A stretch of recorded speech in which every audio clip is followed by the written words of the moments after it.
James, good morning and welcome. Good morning. A pleasure to be with you, as always.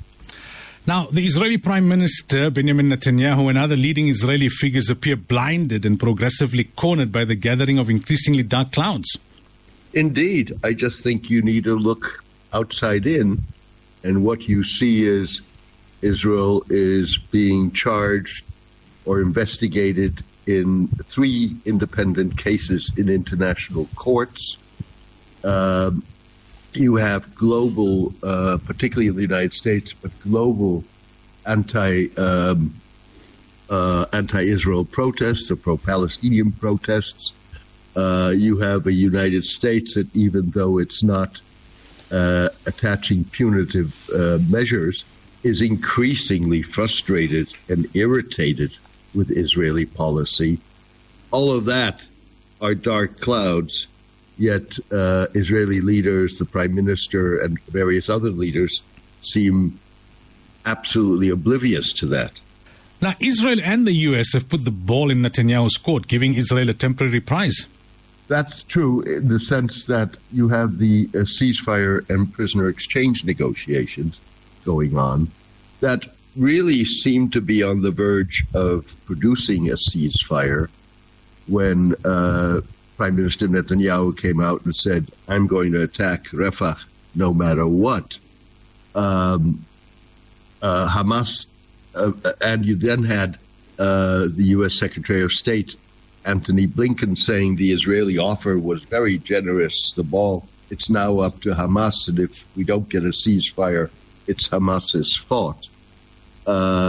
Nevertheless, in the ceasefire negotiations, it's hard to see, certainly after Netanyahu's statement, how Hamas would relinquish its demand for a permanent, not a temporary ceasefire.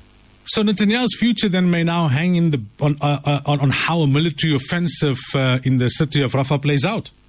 Well, one reason, the main reason given by most analysts for Netanyahu's insistence on a Rafah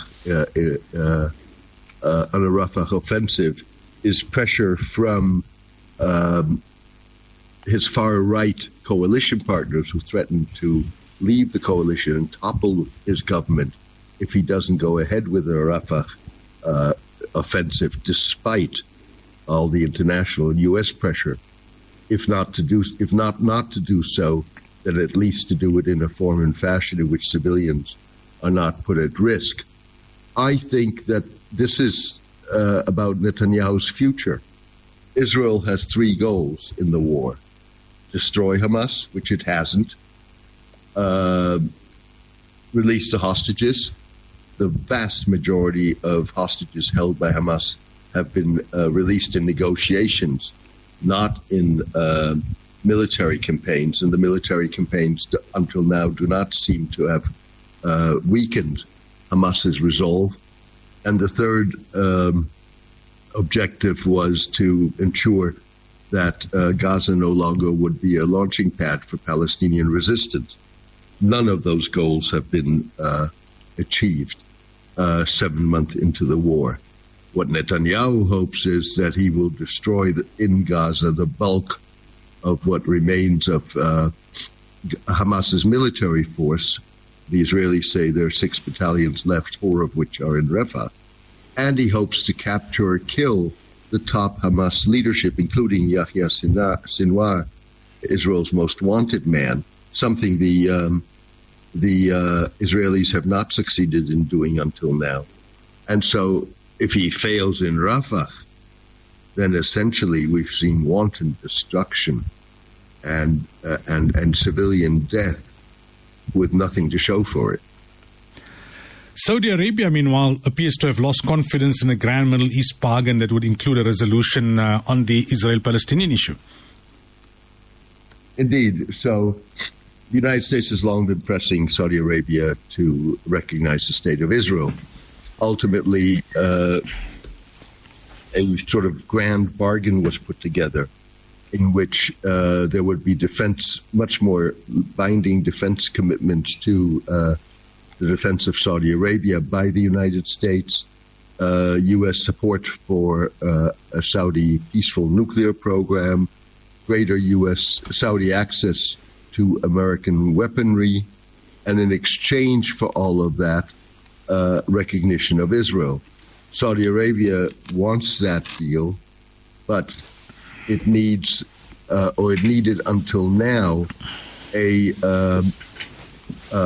clear pathway that would lead to a independent Palestinian state within the next 3 to 5 years as the offset, if you wish, for Saudi recognition of Israel.